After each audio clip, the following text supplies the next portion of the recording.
अपराधियों के हमदर्द और सियासत के कॉकरोच। जी हां, सही सुना आपने। छात्रों की आड़ में अपनी सियासत चमकाने वाले कॉकरोच अब अपराधियों की ढाल बन रहे हैं।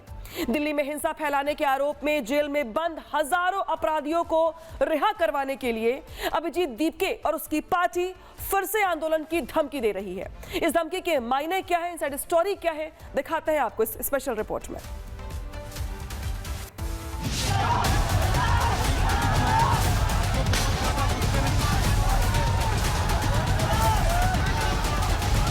पाखंड और दोहरे मानदंडों की परिभाषा देखनी हो तो जरा अभिजीत दीपके के इस ताजा बयान पर गौर फरमाइए।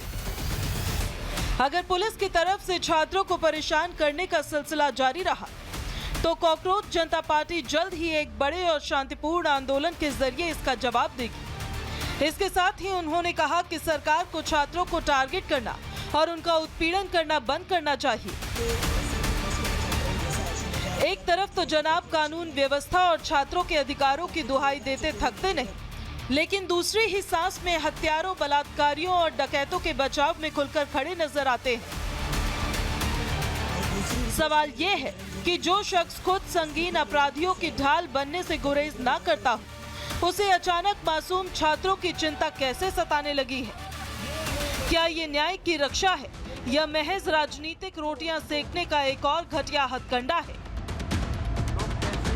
दरअसल 20 मार्च को संसद मार्च के दौरान दिल्ली में हिंसा और इसके बाद कई राज्यों में हुई हिंसा को लेकर सुप्रीम कोर्ट में सुनवाई हुई थी, जिसके बाद सुप्रीम कोर्ट ने सरकार और दिल्ली पुलिस को निर्देश जारी किया। इस निर्देश के तहत सरकारों को मौजूदा एफआईआर के आधार पर जांच आगे बढ़ाने की अनुमति दी गई, जिसके बाद सीजेपी फिर से प्रदर्शन की धमकी दे रही है। आपको बता दें, जंतर मंतर पर प्रदर्शन के दौरान सीजेपी के प्रदर्शन में हजारों अपराधी नजर आए थे। दिल्ली पुलिस के मुताबिक इस प्रदर्शन में हत्या के 101 अपराधी, हत्या की कोशिश करने वाले 62 अपराधी, डकैती और लूट के 284 अपराधी, बलात्कार के 61 अपराधी, पॉक्सो के 6 अपराधी, महिलाओं से छेड़छाड़ के 25 अपराधी, आर्म्स एक्ट के 229 अपराधी, छीना झपटी वाले 135 अपराधी, अपहरण केस के 19 अपराधी, एनडीपीएस केस के 67 अपराधी और आईपीसी, बीएनएस और विशेष कानून वाले 1884 अपराधी शामिल थे। दिल्ली पुलिस के आंकड़े ये बता रहे हैं कि प्रदर्शन में छात्रों के साथ साथ अपराधी भी शामिल थे।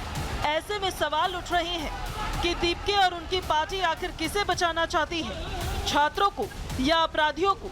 और सवाल ये भी, छात्रों की आड़ में सियासत का घटिया पाखंड क्यों? छात्र देश का भविष्य है या सीजेपी की राजनीति का मोहरा? क्या अपराधियों को बचाना ही सीजेपी का मुख्य एजेंडा है? क्या हत्यारे, बलात्कारी और डकैत सीजेपी के हिमायती हैं? अपराधियों के बचाव में बार बार प्रदर्शन की धमकी आखिर क्यों? छात्रों की फिक्र का चोला उड़कर अपराधियों के हक में आवाज बुलंद करना ना तो छात्र हित है, ना ही न्याय का तकाजा है। ये सिर्फ और सिर्फ उस डर की छटपटाहट है जो कानून के शिकंजे से अपने चहेतों को बचाना चाहता है। कॉकरोच जनता पार्टी की ये चेतावनियां और आंदोलन के नाम पर सियासत की रोटियां सेकने के दिन अब लग चुके हैं। जनता सब देख रही है और वक्त आने पर न्याय के इस पाखंड का हिसाब भी पूरा होगा। Bureau report, Republic Bharat.